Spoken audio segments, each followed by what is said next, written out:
Welcome to this episode of Street Sense with me, Maxwell Mensah. You can call me Talent Man. On this episode, I'm going to share with you 7 things you must agree on before marrying him or her. 7 things you must agree on before marrying him or her. But before I get into it, I want to urge you, kindly subscribe to my channel now so you can continue to get the updates anytime I go live. Like this video, leave a comment for me, and share the video so others can also get to learn from my channel. So let's get into it. 7 things you must agree on before marrying him or her. Look, I'm not yet married, but I've spoken to a lot of married people, and one of the things that they keep telling me and that I believe you are aware of is that marriage is a very long journey. It's a long journey that continues even after the death of one partner. Because if I get married to you and then you die, I have to stay married because there are kids to take care of, and so the marriage even continues after the kids are gone, unless there is a divorce. So marriage is a very long journey you are going to embark on. So before you start that journey, you must be sure you have what it takes, or you are ready to go by the rules and regulations that have to do with marriage. So don't rush into marriage because, oh, I found a lady and the lady has 9 buttocks and she has 9 breasts and she's very beautiful and she's very rich and I'm very rich. Don't go into marriage, or don't rush into marriage because of these things, else you'll be disappointed. Oh, the guy is so rich, he has so much money, so I'm going to get married. You'll be shocked. You'll be shocked. There is so much that goes into marriage, and even these 7 things I'm going to mention, it is not exhaustive. There is even so much more, but at least these 7 things encapsulate some of the things you need to be mindful of before you get into marriage, because when you get into marriage, you are going to face these things. First thing you need to agree on with your partner before you get married is on money matters. Money matters. You need to come to an agreement on money matters before you get married. Also, when you get into marriage, there's going to be so much argument, so much quarrel, so much misunderstanding. And mind you, money is a very serious thing. Money can either, the lack or the abundance of money in your relationship or your marriage can either break it or sustain it. If you don't have enough money in the marriage, it can break the marriage or it can make it work. Some people, it's when they are broke that they are able to keep their marriage together. And for others, when they have too much money, that they destroy their marriages or to make it work. So you must agree on money matters before you get married. You must agree, because sometimes, for example, guys normally don't spend too much. Guys normally don't spend too much money on ourselves. But ladies normally, or let me say most women, I'm not saying all women anyway, most women spend much more money on their dressing, so on their makeup, on their clothes, on their shoes, on their bags, on their hair. So much money goes into all these things. If you're a guy who is not ready to come to an agreement or understanding that, look, my lady will spend so much money and she will spend even much more than I would ever spend in the marriage or in the relationship, don't move into marriage, else you'll be disappointed. Because see, for most ladies, the things they wear, sometimes they prefer to have 10 clothes they won't wear anywhere and will just be in their wardrobe for 1 year. They won't wear the clothes, but they will buy it and put it down just for nothing.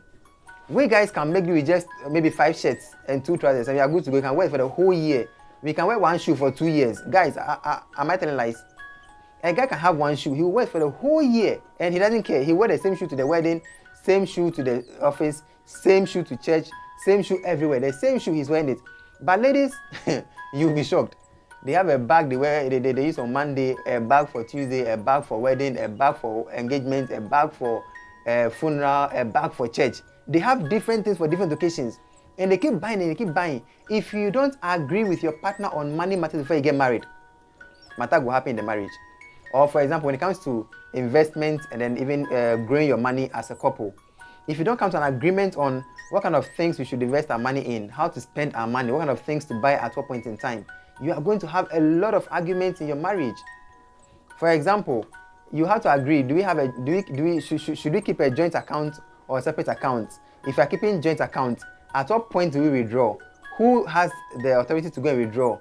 Can I just get up and go and withdraw without my other partner's approval? You need to agree on these things. Even if you have separate accounts, who brings what at what point in time? Of course, if you are a very caring man, you shouldn't even be worried about how much your wife is bringing to the table.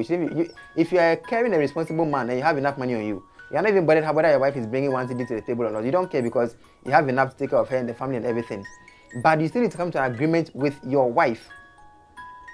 you need to come to an agreement with your lady before you get married, or with your man before you get married. So agree on money matters before you get married. I'm not saying have the same ideas on money. No, that's what I'm talking about. But agree. We have different opinions about money. But let's come to a point where we both agree on something, on a workable plan when it comes to money matters. The second thing is faith matters. Faith matters.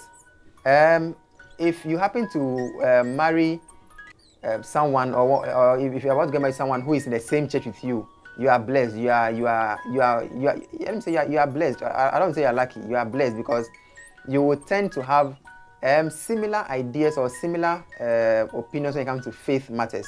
Because probably if you are both Pentecostalists, you both believe in speaking in tongues, you both believe in going to church on weekdays, you both believe in, at least the same things, you agree on the same things.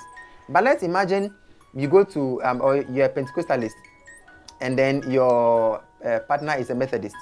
There will be difference in faith agreement because you want to pray in tongues, she doesn't believe in praying in tongues. Or you want to pray in tongues, doesn't believe in praying in tongues. You want to use anointing oil to do something per spiritual direction, he doesn't agree or she doesn't agree. You're going to have a lot of disagreements. That is why it is normally not easy for a Christian to marry a Muslim, for example, or for even a Christian, a charismatic not to marry a Pentecostalist. Normally, there is some kind of friction here and there. And so you must agree on faith matters. Agree, okay, so even if she's in a different church or I'm in a different church, let's come to a point of agreement, a point of consensus. At what point do we disagree? Even if we disagree, how do we disagree? If you don't and you get into marriage, it's going to be a whole lot of issues. Because let's assume you are charismatic and then you marry a guy who is a Jehovah's Witness. It hardly happens though. Jehovah's Witnesses hardly marry people who are not Jehovah's Witnesses. But let's just assume you are a charismatic person and then you marry someone who is a Jehovah's Witness. There will be a lot of disagreements because they don't believe in so many things that charismatics believe in. They don't.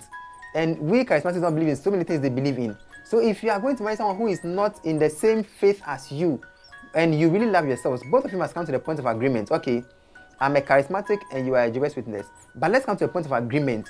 I won't look down on your belief. You also don't look down on my belief. Let's come to a point of agreement. Let's agree on something that we can both go by. You get it? It is not impossible to marry someone with a different faith. It's not impossible. Of course, some people are doing it. Once in a while, people do it. So if you are going to do it, agree on something. Agree come to a common ground that both of you can compromise on so that you can have your relationship or your marriage work for you. So definitely agree on sex matters. The next thing, agree on sex matters. Agree on sex matters. Some guys love sex a lot. Some ladies love sex a lot. So let's imagine you're going to marry someone who doesn't love sex. And you are so enthused about sex, you love sex so much. You must come to a point of agreement. You must come to a point of agreement. I'm not saying you should give in and say, oh, my husband doesn't love sex, so I'll also not love sex, or I'll kill my desire for sex. You end up cheating, boom. Or you say, oh, my lady doesn't love sex, so me too, I'll kill my desire for sex. In trying to control yourself, you may end up cheating on her. So come to a point of agreement. Okay, so even if you don't have a calendar for when we have sex, some people have calendars. I hear some people have calendars for their relationship or for their marriage, and so we have sex only on the weekends because on the weekdays we have to go to work, so we need the energy to go to work. Well, I have a friend. I nearly mentioned his name. Sorry. I have a friend. He says he and his wife, ever since they got married, and it's been over 7 years now, they have sex almost every day. Almost every day. They have agreed on it, and it's not as though he's forcing her or she's forcing him. They have sex almost every day, unless both of them agree that, oh, Charlie, I said my bro, I said Charlie, said I didn't say that, let's just do without it, and they go their way. So agree on sex matters. Agree before you get into marriage. Agree. If your partner loves using sex toys and you don't love sex toys, talk about it. Say, Charlie, me, I'm uncomfortable with it. Let's talk about it. Let's agree on something. Don't just hope and assume that, oh, when you get into it, we'll sail through it. You'll be shocked. So agree on sex matters before you get married. The next thing, agree on children matters. How many kids are we going to have? And normally you can't really determine whether it's going to be a guy or whether it's going to be a boy or a girl. So that one you can't really determine that. But whatever it is, how many children are you going to have? If it's a boy, how are we going to name them? If it's a girl, how are you going to name them? What kind of schools do you want our children to attend? What kind of environment do you want to create for our kids? What kind of things do you want to give to our kids? What kind of assets do you want to give to our kids? especially in this day of technology. Children who are even 1 year olds know how to use phone and laptop. So agree on something with your partner before you get into marriage. Agree on children matters. Else you get into marriage and then you, the guy, want to have just 2 children. But the lady wants to have 5 children. And you, the guy, you're not ready to agree on 5 children. Something will happen. Or you're about to get married. And because your lady is building her career, so she wants to get married and she doesn't want to have children for the next 2 or 3 years before, so that at least she wants to place her career on a certain level before she starts having children. But you, the guy, you love kids and you want to have children as soon as you get married. Charlie, is going to be a serious issue in your marriage. So agree on children matters before you go into marriage. The next thing, in-law matters, a very serious one. In-law matters. Agree on in-law matters. So you're getting married. How often do we want our siblings to visit us in our home? How often do you want our parents to visit us? What kind of access do you want to give to our in-laws in our marital home? Because I am marrying you, yes, and they say when you marry someone, you marry the whole family, yes, I understand. But once I get married to you, my family are not supposed to live in the home with us unless we agree to it. If not, agree on something. My mom shouldn't just wake up and say, oh, today I feel like visiting my son, then she just walks into my home without informing me. No, it's not done. My mom should inform me, my son, Max, I want to visit today. Is it okay for me to visit you? I have to inform my wife, oh, my wife, Charlie, mommy wants to come over, should she come? Whatever it is, there needs to be some form of agreement. So agree on in-law matters before you get married. Else you get married and probably you're marrying a lady who is from a kind of family where everyone visits everyone at any point in time. If it's still be at any point in time. So I'm married to you, and when I want to have my privacy, and an uncle has come, the uncle left, my brother has come, and daddy is coming, and mommy is coming, and a distant auntie is coming, and everyone is just visiting us in our home. You need to agree on in-law matters before you get married. Take note of that. Very important. Else you get into marriage, and in-laws will break your family for you or your marriage for you. The next thing, career and ministry matters. Career and ministry matters. You need to agree. You need to agree. Okay, so I'm building my career. I'm also building your career. Let's agree on the parameters by which we want to take our careers. So, per my job, I'll be traveling a lot. Are you okay with me traveling a lot? I'll travel. Maybe I'll be away for 2 months. I'll come back, be with you for 1 week, travel again. Are you the kind of woman who is going to be okay with me traveling around a lot? If you are not, let's talk about it. Let's see how I can change careers, or how I can shift things, or how I can make a change to suit you. I'm getting married to you, and you, the lady, are going to be traveling a lot, and I'm going to be stationed at one place. Am I comfortable with you traveling around whilst I'm in our home waiting for you to travel and go and come? Talk about career matters or ministry matters. If you want to go into ministry, either you, the guy, or the lady, talk about it with your wife or your husband. Discuss it beforehand. Decide on what to do. If she's okay marrying a pastor, then she'll marry you. If she's not okay, mind you, there are some ladies who will never marry a pastor. They won't. Even if you're the best guy on earth, they won't marry you. There are some guys who never marry a woman who is a pastor. They won't.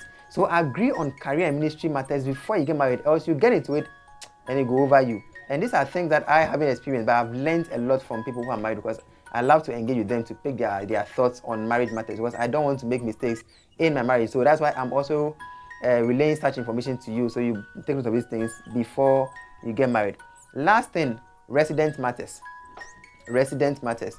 Where do you want to stay? Where do you want to live when you get married? Where do you want to live? Do you want to be in Accra? Do you want to be in Sugankope? Do you want to travel to Nigeria? Do you want to go out of Ghana? Decide on residence matters. Where do you want to live? What kind of home do you want to live in? What kind of facilities do you want to have in your home? Are you someone who wants a pool? And me, I keep saying that I will definitely have a pool in my house. So whoever I get married to must agree to have to marry a man who has a pool in the house, because I love swimming. So there will definitely be a pool in my house. So let's assume you're a woman who doesn't want to even learn how to swim. You don't like anything that has to do with pool because of an experience you've had in the past. And we don't talk about these things and we don't agree to it. One day we'll get married and I want to do a pool, and it becomes an issue because you don't agree to it. So agree on residence matters. Where do we want to live when we get married? What kind of home do we want to have? What kind of environment do we want to create in our home? Agree on these things before you get married, just so you can save yourselves from all the arguments and misunderstandings and challenges that come in marriage. Mind you, challenges will definitely come in your marriage. Challenges will definitely come, but some of them you can minimize them. And when you're able to agree on these things, at least you can minimize some of the misunderstandings that will happen in your marriage. Thank you so much for watching this episode of Street Sense with me, Maxwell Mensah. I'm very grateful that you keep watching all my videos. Thank you. If you haven't subscribed, kindly subscribe now, and I will see you on the next episode.